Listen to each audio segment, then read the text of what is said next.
Hello, this is Jeff Kendall, the CEO and co-founder of FutureFit Foundation. I'm here today to talk to you about a new kind of tool, the FutureFit Business Benchmark, which is freely available to any company to help it transform how it does business in pursuit of a flourishing future. FutureFit Foundation is a UK-based charity, and our mission is to translate systems science into actionable guidance to help companies and investors respond effectively to today's biggest challenges. These are some of the companies and investors we work with on what we call our Development Council. Any company in the world can download our guidance for free. Everything we produce is a public good. The starting point for what we do is to identify where it is we want to get to, what we call a future fit society, and this is one that will protect the possibility that humans and other life can flourish on Earth forever. Now, this isn't utopia. It doesn't mean people won't get sick and problems won't still occur, but it means it is a society where over time everything gets more environmentally restorative, socially just and economically inclusive. Now, I'm sure you'll agree that's a future worth aiming for, but we're a long way from it today. And to understand why, let's take a look at a few examples. So this is two pictures of Shanghai. One is 5 years ago and one is 30 years ago. So only 25 years separate these two images, which is quite phenomenal really. It just shows the extent of our ability as a species to manipulate the world around us. Now, of course, some of the changes are very unpredictable. This is actually a picture of a crow's nest that was found on the rooftops in Tokyo a few years ago, where there are so few trees in the city that the crows have realized that they can actually make up for the lack of twigs by stealing coat hangers off people's washing lines, which is very ingenious, but I'm sure you agree is also fairly depressing. Here's another example. It's a honeycomb, but as you can tell from the colours, it's not an ordinary honeycomb. And in fact, this was pulled from a beehive a few years back in southern France, and the beekeepers didn't know what to make of it. And they couldn't figure out why there are all these strange day glow pinks and blues and oranges and so forth in the honey, until they realised that the bees had found the waste from a confectionery company making candy a few miles away, and had realised it was a much more efficient source of sugar for them. Now, all the time the bees are just going to this direct source of sugar. They're not pollinating flowers, and we rely on bees to pollinate all of the crops that we depend upon.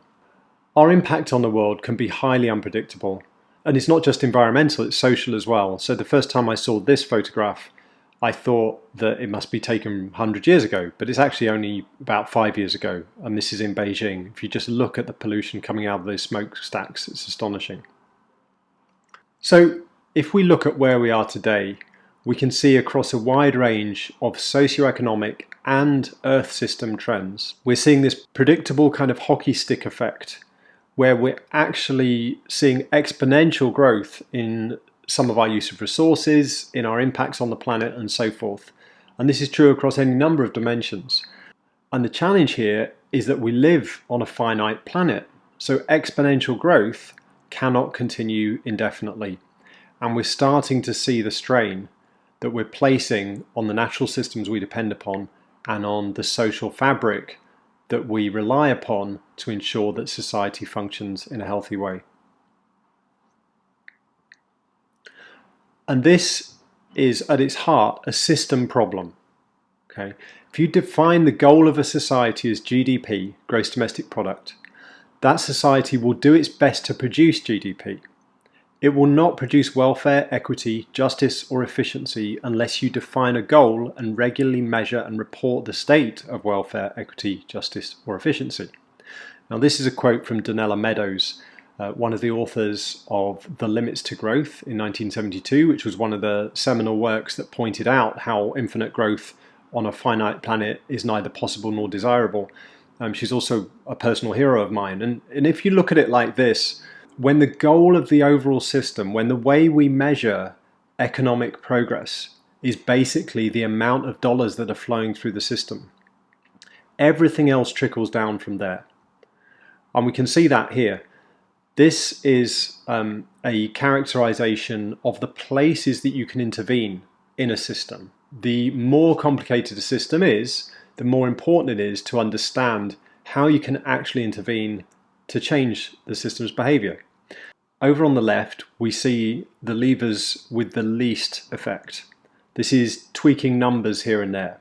So for example, you'll often hear governments talking about whether they raise or lower interest rates, as if that's going to magically transform the economy.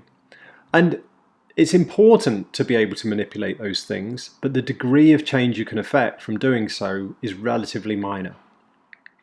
They're easy to change in many respects, and that's why we focus there. But as you go all the way through, up to the far right, you get to the point where it's actually changes in mindset about what it is we're trying to achieve in the first place. And then they shape the goals of the system, they shape the metrics that we measure progress with, and so on and so forth. So if we take a look at where we are today, classical economics is predicated on the idea that infinite growth is both desirable and possible. And it's not surprising that if you start from that assumption, you arrive at a metric for economic prosperity that is basically about the amount of growth in the system, irrespective of whether that is in some way good growth or bad growth. This is just about how many dollars are flying through the system. Okay. Now this is akin to measuring how well a car is performing based on how much the engine is revving, not whether the car is actually in gear and moving anywhere. So this is a kind of measure of throughput within the system. But you can imagine that actually, if there's lots of healthcare problems in a country, for example, then a lot of money is spent on addressing those problems. If a lot of people are incarcerated, then a lot of money is spent on keeping them in prison. So there are all sorts of ways you can increase GDP that are not necessarily tied to prosperity, quite the opposite actually. Now that's not always the case, of course. GDP can be good, but it is a very blunt instrument for measuring progress. And the trouble is, when the focus is just on dollars, what it ends up with is that trickles down through the system. So when you get to the level of an individual company or investor, you end up chasing short-term profits. And everyone is incentivized to externalize social and environmental costs, because the more you can pass those costs on to someone else or simply ignore them, whether it's by polluting rivers or by taking more fish from the ocean than it can sustain or whatever it might be, the more profit you can make in the short term. Also, this focus on GDP and this focus on short-term profits fosters policy where it's all around the money. It's all around corporate tax cuts, tweaks to interest rates, and so forth, all in pursuit of making that engine rev faster and faster. Now, when we're doing this, it's not surprising that we're completely unable to factor in the environmental and social concerns, and we're ending up with those kind of hockey stick graphs as we have more and more people on this finite planet competing for resources. What should we do? Well, if you take instead a future fit mindset, one where you start with the idea that environmental restoration, social justice, and economic welfare are what we should be aiming for, then you can start to define what does good growth look like. Not just dollars, but what are the actions that will increase economic prosperity and the health of the natural world. Once you've defined that, you can start to focus on that and you can start to measure that. And then the emphasis becomes not on short-term chasing money, but long-term value creation, where breakthrough actions in pursuit of this future that we all want is recognized and rewarded. And that in turn puts pressure on governments and so forth to foster a policy environment where we are taxing the right things and incentivizing the right things. So for example, we might tax resource use and pollution, and we might incentivize activities that prevent problems rather than just curing the symptoms. So we need to actually step back. It's not as simple as tweaking things around the edges. We need to take this systemic view of how we do business and how our entire economy works. Now, of course, we do have quite a clear sense of where we need to aim for. What does social justice, economic inclusion, and environmental restoration look like? And that's because the world's governments in 2015 got together to agree the Sustainable Development Goals, or the SDGs. And here they are. There's 17 of them. And these goals really put all of the United Nations aspirations in one place and give us a shared vocabulary for understanding the challenges that we need to address. Now, these are great insofar as they go. The trouble is they don't actually tell businesses what they need to do to hit them. What does any company need to do to ensure it's not undermining progress toward these goals? And what can a business do above and beyond that to positively contribute to them? They don't answer that question, so we need another answer. And to find that answer, we need to rethink what value creation even means. So it's not very long ago that everybody used to talk about shareholder value. So this is basically privatizing gains and socializing losses, that the only stakeholder that matters is the owner of the company, the one who owns the shares, and basically everything is about pursuing profit. Now, this sees business as fundamentally separate to the environment and society. And if you were to frame it in terms of SDGs, some companies talk about their SDG contributions by saying, oh, we're already contributing to the Sustainable Development Goals around no poverty, for example, because we create jobs. Well, no, that's just the nature of doing business today. That's business as usual. Just explaining business as usual in terms of the SDGs is not actually making any progress. Business as usual is what got us here. More progressive is this idea of shared value. Some of you may have seen this diagram. It's often referred to as the triple bottom line, where companies need to pay attention to both people and planet as well as profit. Now, this is better than shareholder value in the sense that it shows there is a relationship between business, society, and the environment. But unfortunately, this is often misused, intentionally or otherwise, to say that the good that we're doing within a business justifies the bad that happens elsewhere. So here we end up with quite a selective approach to the SDGs. So, for example, we're positively impacting SDG 3 around good health and well-being because we sell drugs.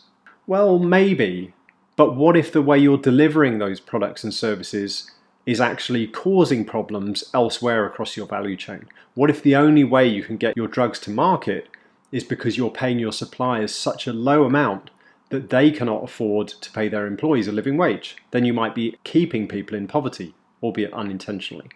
So this shared view is actually a bit too myopic. And if we recall that this is a system problem we need to address, then we need to look at this through a system lens. And when we do, we see that business can only thrive if society flourishes.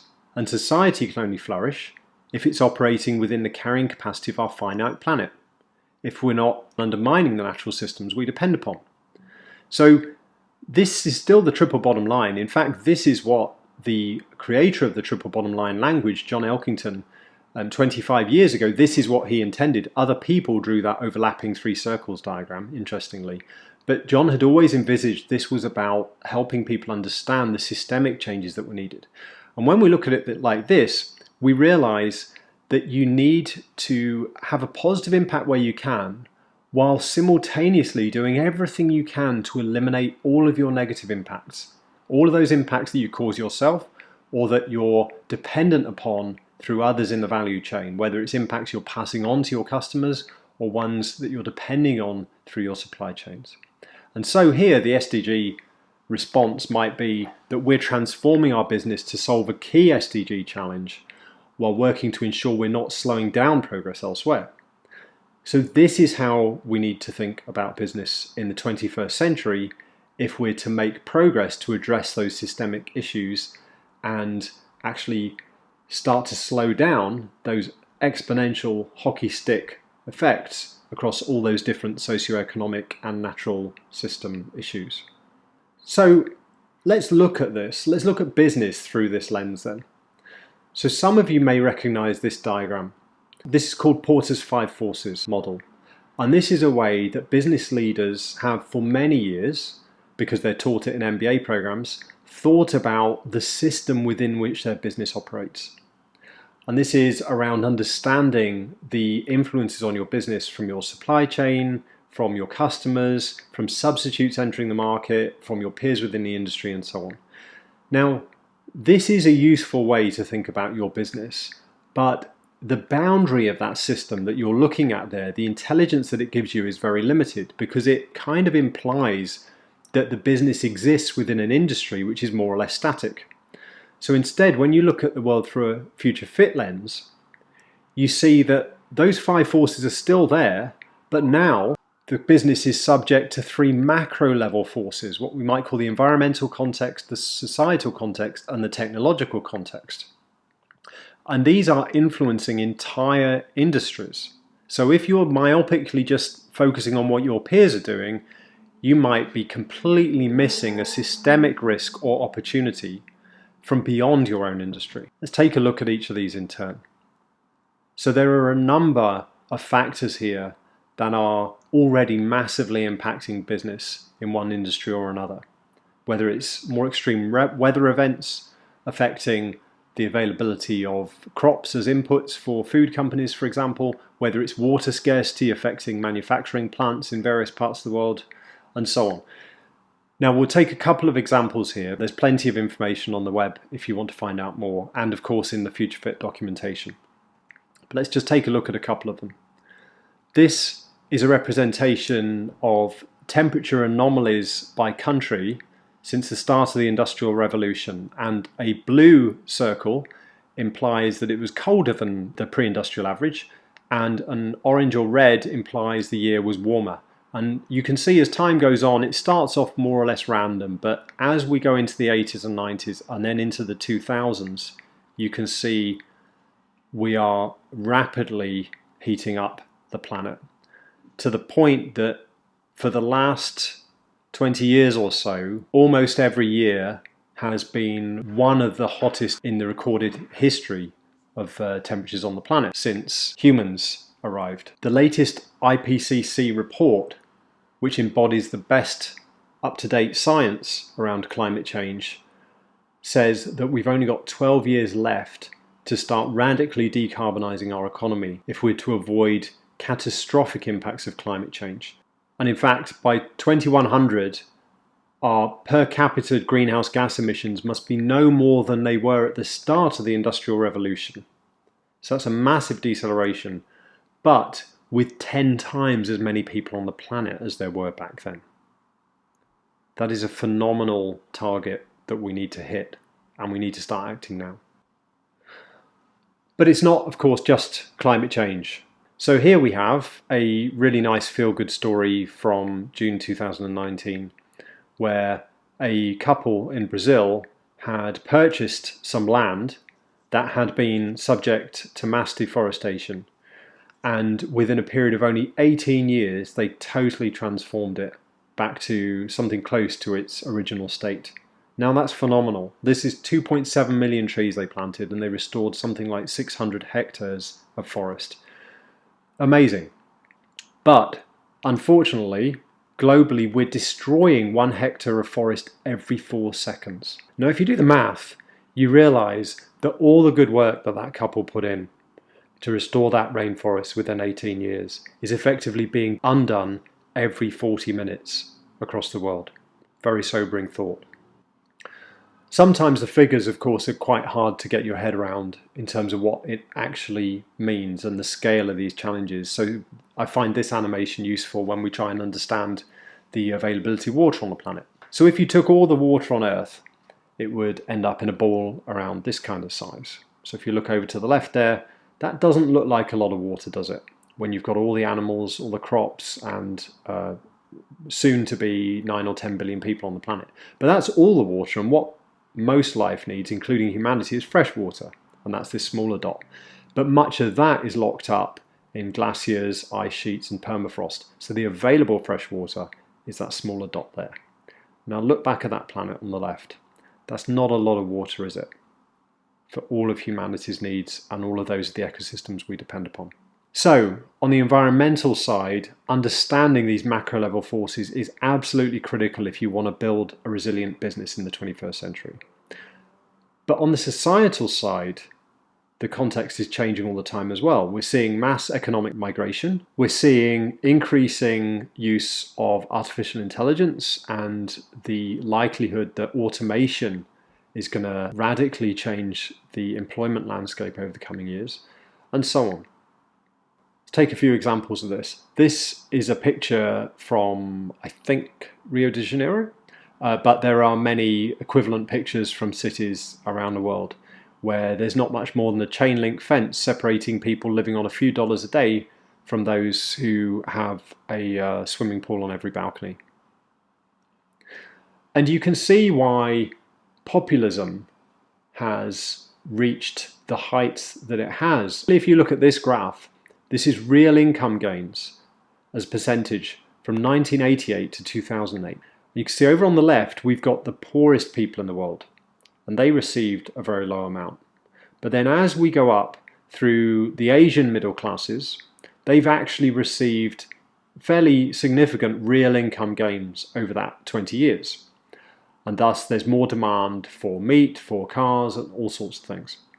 And then the top 1% at the far end has received a crazy amount of gain as well. And that's because typically if you have money, it's very easy to make more of it.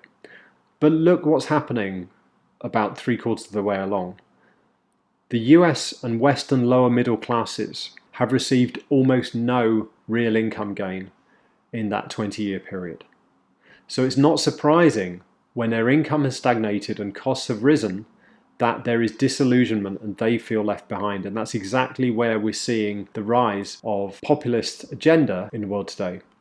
And of course, all of these issues are interconnected. So here we see a boat of refugees coming from Syria, trying to get to Europe. What most people don't realize is that the Syrian crisis actually started quite a few years ago now because more and more extreme weather events and extreme droughts meant that harvests failed across much of the country in the rural areas, and more people flooded into the cities in the coastal regions in search for work.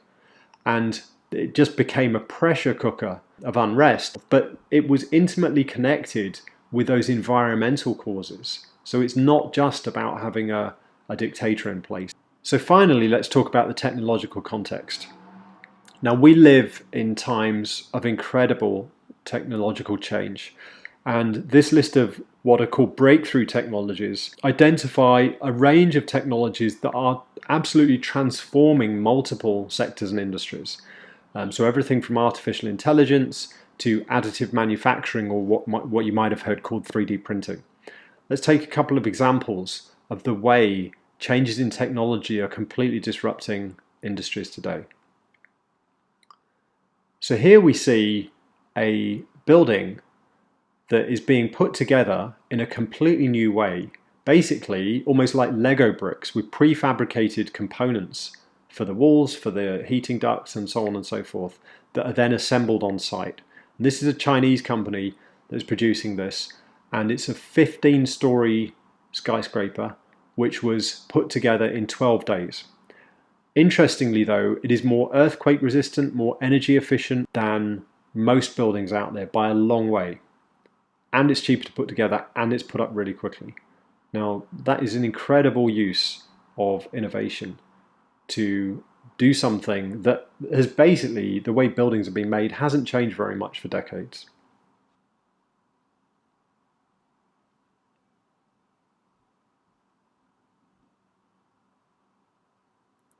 There you go. So 12 days and the building is finished. Quite phenomenal. So counterfeit drugs is a massive problem in many developing parts of the world.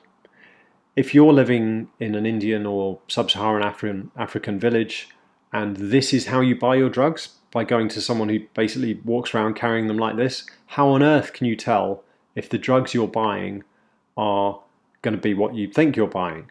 In fact, counterfeit drugs are such a big problem. It's not just that they're placebos and they might just be sugar pills. A lot of them actually have harmful chemicals in, so a lot of the fakes. So they can actually kill the people that take them. What on earth can you do around this? Now, of course, the drug companies was looking at this problem as something that would require some way of chemically analysing the drugs at the point of use, which of course isn't very practical if you're in a rural village and so on. So how on earth can you do it?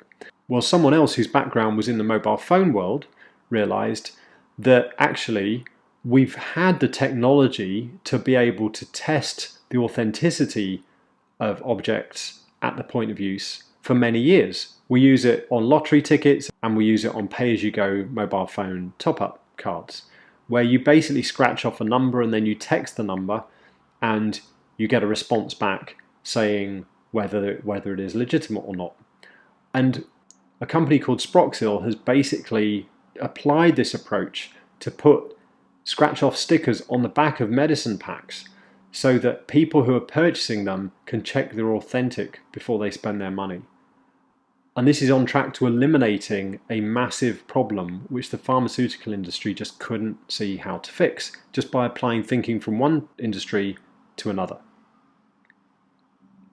If we bring all this together, then looking at these macro level forces, these interconnected contexts, we start to enrich the systems intelligence we have as business leaders to build a new kind of regenerative and resilient business.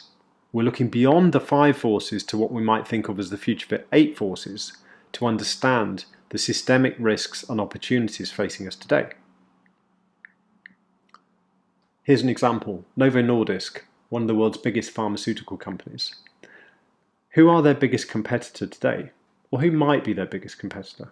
Well, if you think of the world through the 5 forces lens, you would say, well, it's probably the next biggest company that make the same product they do.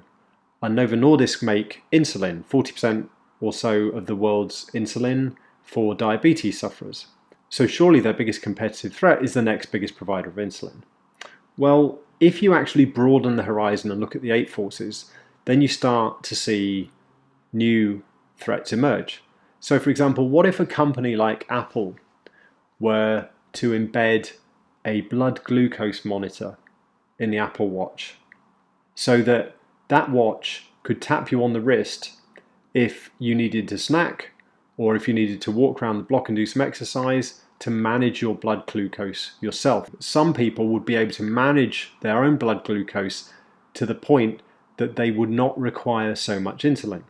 Now in that case, this is a big competitive threat if you are a company whose sole business model is about selling insulin. So this is an example of the systemic risks that you might not realize exist if you're only looking at your own industry. Another example here, though, is that the cost of diabetes medicine has been spiraling, and in some parts of the world, it is a massive proportion of patients' monthly income.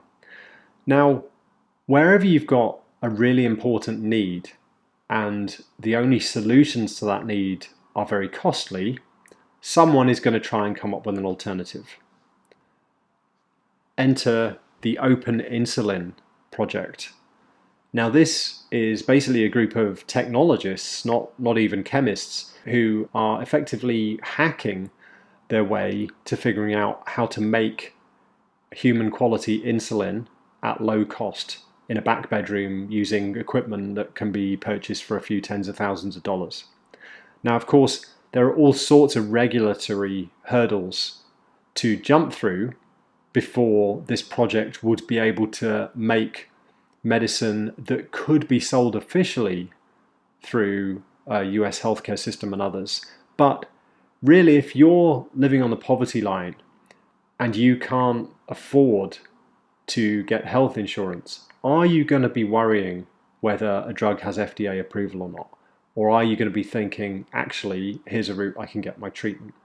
So this, just the availability of some of the disruptive technologies and how easy it is for people who don't have necessarily decades worth of experience in a particular sector, how easy it is for them to start deploying these new technologies in new ways to solve old problems. There are systemic risks and new opportunities emerging all the time. And the 8 Forces model helps companies to navigate that. What should we do to help them actually operationalize this kind of approach? Well, firstly, we can encourage business leaders to ask themselves 3 simple questions to start thinking about this broader context within which they operate. So the first one is, what societal need do we address and how do we do it? So that's a very different question to saying, what products do we sell? What need do we address? So if you're Novo Nordisk, to go back to that example, the need that you address is for people with diabetes to lead healthy, productive lives. You address that by selling them insulin, but the need you're meeting is about helping them lead productive lives. And that's why someone like Apple could come along and meet that same need, but in an entirely different way. So this helps you think beyond your industry peers. The second question is, what unique knowledge and competencies do we as a business possess? Because it might be that you are particularly good at certain things that mean you're uniquely positioned to address different problems than the ones that you have traditionally been focusing on.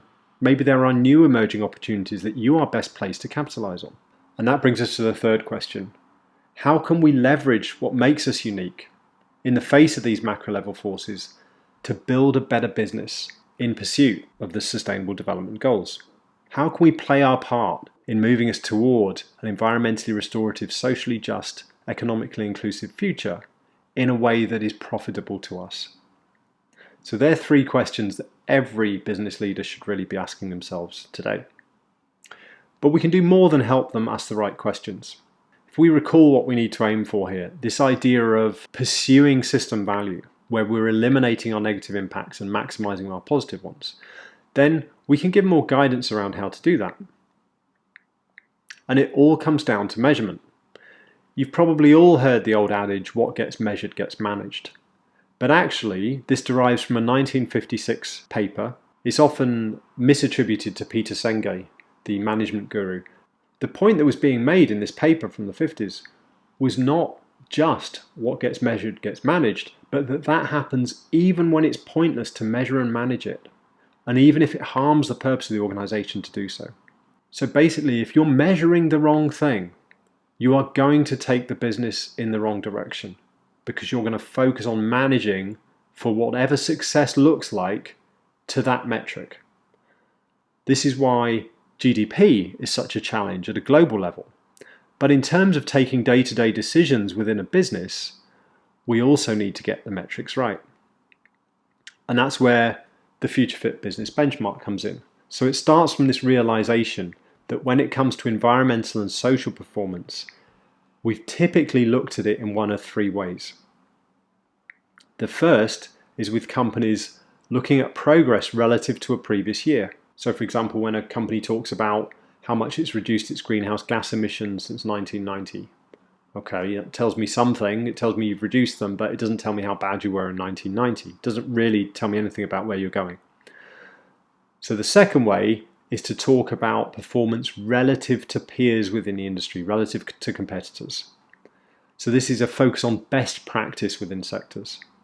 And this is where current ratings, things like the Dow Jones Sustainability Index and FTSE4Good and so forth, where these guys all sit. The trouble with this is, although everyone wants to know how well they're doing relative to their competitors, it gives you a myopic view, because people start thinking that if they're in the lead, then they are leaders. Being a leader is very different from being in the lead. Being in the lead means you're slightly better than someone else at the moment in time. Being a leader means you have a clear destination to aim for, and you're blazing a path there in a way that encourages others to follow. And by looking at best practice within sectors, you don't get that. This can be counterproductive, because ratings such as the Dow Jones Sustainability Index, because they're focused on best practice within sectors, regularly tell companies within every sector, including things like consumer goods and oil and gas and so forth, that they are 90% sustainable. The leaders within each sector are typically 80 to 90%. And if you're a CEO or you're an investor in a company and you're being told that company is 80 or 90% sustainable, you're not going to be worrying about these systemic risks that are facing that company and how it needs to transform its business model to play its part in the journey to a flourishing future. So this is a very myopic view. The third way we typically look at social environmental performance is relative to short-term goals. And short-term goals are of course important. Every journey is a series of steps and we can't make every leap in one go. But the question is, are they the right goals? How do you know if you don't know where your ultimate destination is? And that's why we need a new kind of benchmark to assess progress. One which defines what we might think of as the break-even state for environmental and social performance. So if you think about it, we mentioned before the triple bottom line of people, planet and profit. Well, the only one where we've really ever had a clear idea of what break-even looks like is the financial bottom line. What we can say is you've got to make as much money as you spend or you're not going to be around for very long. But what's the equivalent in the environmental and social bottom line? Imagine we were in a flourishing future. What would we have to say to be sure that a company was not effectively causing an environmental or social loss, and ideally was creating what we might think of as an environmental or social profit? Well, we need a clear understanding of what we might call the extra financial break-even point for business. And that, until Future Fit, had never really been defined. So Future Fit is about defining a line in the sand to really assess extra financial performance in a holistic way across all different environmental and social issues. So we can understand not just whether a company is better than its peers or better than last year, but whether it is doing enough to move towards the point at which it no longer causes any harm across its entire value chain. That's the destination we all need to get to. Now, it might take many, many years for companies to get there. This is a systemic problem at the level of our economy. So it's not as simple as any one business magically causing no harm when it's reliant on a system, supply chains, customers and so forth, waste infrastructure, energy infrastructure, which itself is not fit for the future. But the point is, we can only transition if everyone plays their part. And that's why we need clear guidance at the company level. So Future Fit provides guidance grounded in best available science, provides actionable insight to help companies drive better day-to-day decisions, to actually measure the things that matter so they're managing the things that matter. And then Future Fit also gives companies the ability to talk about the progress they're making in a concise, comparable way that gives investors a clear understanding of the trajectory the companies are on, so they can spot who is doing most to usher in this transition. And finally, what we need is a regulatory environment that is setting the right rules and incentives to foster the pursuit of future fitness, to foster any actions that increase economic inclusion, social justice, and environmental restoration. So the sweet spot there is that we need a unified set of goals and metrics that give everyone a clear destination to aim for and a way to take decisions and measure progress toward it. And that's what Future Fit is all about. And it starts with the system science. This is a summary view of something called the Framework for Strategic Sustainable Development, which has been around for 25 to 30 years. But although it's known in some parts of the sustainability world, it's not very well known in the mainstream business community. And I think part of the reason for that is that although it is very academically rigorous and it sets out what we need to do at the level of a society to ensure the possibility that humans and other life will flourish on Earth forever, it's at quite a high level and it's not immediately obvious to the average CEO what this means to her. What do they have to do differently to ensure that they are adhering to what we might think of as these system conditions, these rules of the game, if we're to get to the point we need to get to? So what we did with the Future Fit team is we started with this and then we transformed that into something that is much more actionable for business. So there are 4 aspects to this. It is future focused. So it guides progress toward the future we need, rather than just focusing on where we are today. It's grounded in best available systems, natural and social science to understand where's the line in the sand we really need to get to. And then it translates that into guidance that is actionable for business. So talking about the specific things that business needs to do in terms of product design, procurement, the way it treats its employees, and so forth. And then finally, it's completely free to use. So, in a future fit society, we will be able to say a number of things. We don't know what society will look like. We don't know how we're going to move around the world. We don't know what products we're going to have and so forth. There's big transformations ahead. But what we will be able to say is if we get to a society that is environmentally restorative, socially just, and economically inclusive, then we'll be able to say, for example, that the environment is free from pollution, that energy is renewable and available to all, that people have the capacity and opportunity to lead fulfilling lives, and so forth. This is a set of properties of a future fit society which we've worked on with a wide range of academic and business experts over the last 5 years to distill this down into things that everyone can understand. Now, of course, there's a lot of devil in the detail about what these things actually mean and how businesses can contribute to them. We'll get to that in a second. So these are the 7 core properties of a future fit society. Every company could, in theory, pursue this, but what we also need is for society as a whole to want to pursue this. The only way we can change the goal of the system, we don't have a magic wand. What we need to do is gradually shift social norms, expectations of what is the right thing to do, the way global governance works, the way we incentivize economic growth and what kind of growth we incentivize. Over time, we need to transform those gradually to the point that every business is expected to contribute positively to the other 7 properties. That tells us broadly what we need to aim for. But to understand what any single business needs to do, we can look at impact across 2 dimensions. So the first one is something you could do could have a negative effect or it could have a positive effect. But also a second dimension is that an impact could be something that the business does itself that is directly within its control to address, or an impact that is caused by others or that the business is effectively forcing on others. So if we look in the bottom left quadrant, we see that there are certain impacts that are negative and that are in a business's control to fix. Every business needs to strive to eliminate all negative impacts within its direct control. For example, eliminating all its operational greenhouse gas emissions, or eliminating single-use plastics from the packaging of its products.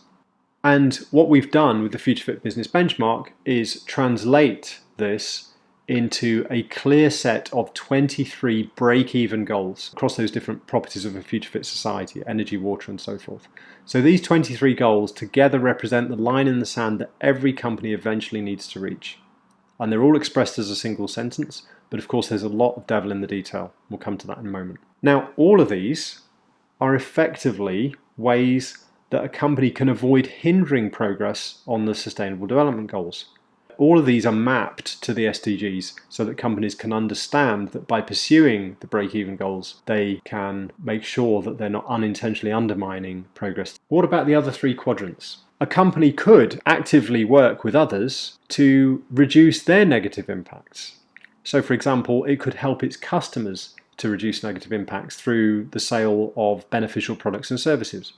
It could create a positive impact itself. So there are actually companies today that are generating their own electricity from solar and wind power and are generating so much that they're selling the excess back to the grid to put more into the system for others to use. Or finally, a company might work with others to amplify their own positive impact by helping them take action to foster well-being or restore the environment.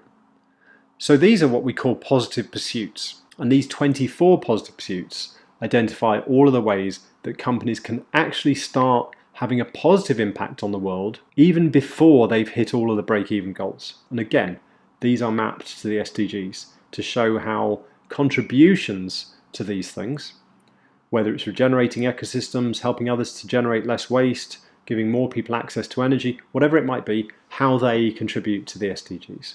So we're giving companies a way of thinking about the SDGs that is grounded in what the business actually does day to day. Now, I want to say a few words about purpose, because a lot of companies now are talking about having a purpose, as if that in itself is an intrinsically good thing. Well, we would challenge that, because we would say that your purpose needs to be ambitious and authentic. Ambitious is that you're trying to solve systemic challenges. You're trying to address societal problems in a way you make money. So your business model delivers one or more of the positive pursuits. Doesn't have to address all of them. The positive pursuits are ways you can have a positive impact. And some businesses will do some things, some will do others. But then for that to be authentic, you also need to be striving to reach the break-even goals. There's no point trumpeting what a great positive impact you're having in one area if that is coming at the expense of negative impact elsewhere. That's what we were talking about earlier when we said how people can sometimes misuse the idea of shared value. What we need here is system value. We need to strive to cause no negative impact while also having a positive impact. So a future fit purpose is one that marries these two, that's both ambitious and authentic. Why have a future fit purpose?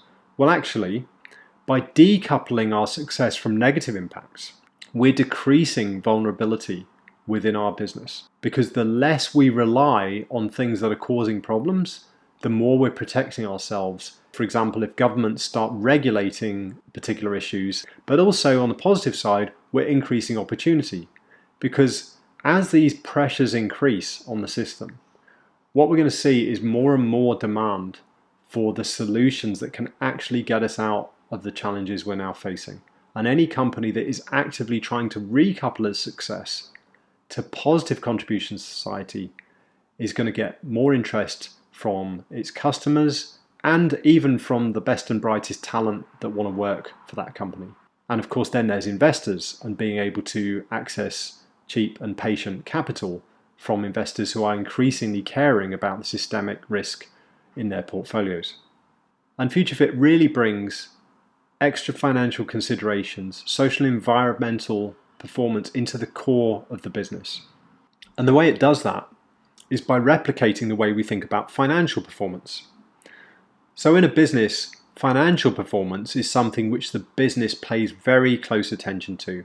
Every bit of money that's earned or spent goes into a system. It's all worked through live throughout the year. The company always knows its cash flow, always knows where it's going, and then only when it needs to publish its financial results does it basically push a button and the accounts are generated. And I know I'm simplifying, but you get the point that this is something that's managed all the time, and then reporting is almost automatic as a consequence of that.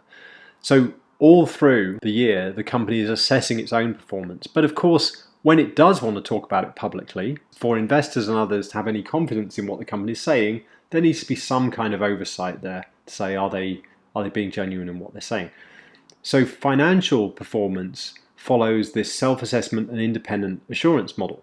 And what we've done with FutureFit is the same thing.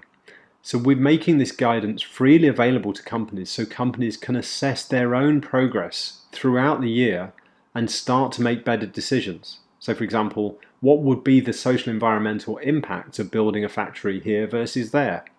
Working that into every core business decision, just as they do with costs. And then if and when they want to report on their progress, and there's no obligation to do so, we've worked to make sure that the FutureFit indicators can be independently assured against the ISAE 3000 standard for non-financial disclosures. So any registered auditor assurer in the world can go into a company, can look at what they've done with their FutureFit assessment, and could say, yes, we think that is a credible assessment that you can now publish, so that investors and others can have confidence in that. And we're currently working with the members of our development council, the institutional investors and the companies, to identify how companies can report on their progress toward future fitness in a concise, consistent, comparable way to give investors the information that they will want without placing a huge reporting burden on companies who today really spend an inordinate amount of time producing very detailed reports and answering very detailed raters surveys with very little benefit off the back of it. So what does the benchmark look like in practice? Well, it's a suite of documents, the core one here being the methodology guide, which explains what the benchmark is, how it was developed and so on. But the methodology guide is just one of the documents here. Each of those break-even goals that you saw listed before, those 23 goals, itself has an action guide. And that action guide is between 20 and 30 pages explaining exactly what that goal means and how to apply it within a business and how to assess progress towards it. We also have some other supporting documents there around how you pursue and measure the positive pursuits and how you actually start to embed this within your organization. And this is all freely downloadable from our website. Let's look at a couple of examples. So The Body Shop is a company that is over 40 years old now. It was founded by a visionary business leader, Anita Roddick, who started the business believing fervently that it should be a force for good, that responsible business was the only way of doing business. And The Body Shop, as it moves into its next 40 years, has decided that it really needs to double down on Anita's original vision and become a truly sustainable business within the next 2 decades. And it's using Future Fit as the way to basically set its goals towards 2040 and to then report on progress toward it and to make better day-to-day decisions en route. Novo Nordisk, the company we mentioned earlier, is also using Future Fit to assess the negative impacts across its business and to work towards eliminating them as well. And they have also worked to have their assessment against the Future Fit criteria independently assured by a third party. On the investment side, one of the companies we've been working with, Hermes Investment Management, have been exploring ways to embed the Future Fit approach in the way they engage with companies to help them understand what are the systemic issues that the companies they're investing in should be paying most attention to.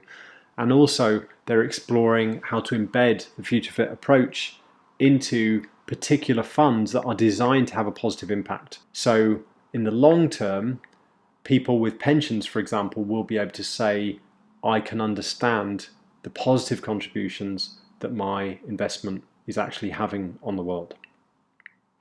So there are a couple of examples of how investors and companies are using the Future Fit business benchmark. One way a company can start using the benchmark is to conduct what we'd call a health check. And this is a simple process, and we have a workshop version of this which companies can run themselves, again for free. And the idea is that it helps you identify which of the break-even goals you should focus on most and why to maximize the resilience of your business. And there are really 3 steps here. Understanding which goals require most attention, how important are they based on the degree of impact that your business model has on those goals, based on how difficult it is for you to reach those goals, and based on the disruption risk of you not hitting those goals, for example, through reputational damage. Second step is to look at whether you are giving the right amount of attention to those goals or not. You might be, but in many cases you may not be. And so this is about looking at the alignment between what you're doing and what you should be doing. And then the third thing is, based on that, looking at where action is most beneficial. And typically when we've run through a health check for some of the businesses that we've been working with, it is a very revealing process that helps companies dig into core issues that they had not previously thought about. And maybe in some places they're putting too much attention and in others they're not putting enough. But we invariably find that this helps companies understand that they may have systemic risks that they're not adequately responding to, or they may find new opportunities that they hadn't thought about. But this gives them a way to look at where they are today to start figuring out how do they contribute more effectively to the future we need. So just to summarize, Future Fit is really a new kind of business tool. It brings together 3 things. On the one hand, we know what society needs. We've got the Sustainable Development Goals as a rallying cry from all of the world's governments via the United Nations to say what we need the economy to deliver. We have plenty of management guidance in the world, plenty of ISO standards, standards around how we source paper, palm oil, all this kind of thing. They're all great, but they're all very piecemeal and not always directly aligned with the science. They might make companies slightly better, but not necessarily get them where they need to be. And then, of course, there's plenty of guidance around how companies should be talking about what they're doing, But again, often that's not strictly aligned with what society needs. So it might give you an idea of how companies are doing relative to each other, but not how far away they are from where they need to be. There are overlaps here. So for example, the Task Force for Climate-Related Financial Disclosures, the TCFD, really tries to marry what society needs with the way reporting is done when it comes to greenhouse gas emissions and climate change, so that companies start reporting on their impacts on climate change and on how climate change is going to impact their business. And then we've got science-based targets is another example where this is an initiative that helps companies set meaningful targets to decarbonize the way their business works that is in line with what science tells us is needed if we're going to avoid the worst effects of climate change. So there are areas where there are overlaps here, but the only thing that really brings it all together is Future Fit. And it does so by helping a business set better ambitions that are aligned with what society needs, helping the business then improve every day-to-day decision by paying as much attention to extra financial performance as to financial performance. And then finally, to simplify the job of reporting, to focus on the journey ahead and the progress being made towards it, rather than coming out with reams and reams of reports that no investor is ever going to either pay attention to or understand. And that, in essence, is Future Fit. And you can find out more at futurefitbusiness.org. You can download all of the documents that we've talked about here and see some case studies of how companies and investors are using the benchmark. I hope that's been a useful introduction. I'm recording this in July 2019. Within the next 2 or 3 months, we will have an online Changemaker community launching on our website. And we have partner accreditation programs for consultants, assurers, other advisors who are seeking to apply Future Fit within their businesses. All of this you can find out about on our website. So please do go to futurefitbusiness.org. Thank you very much for listening.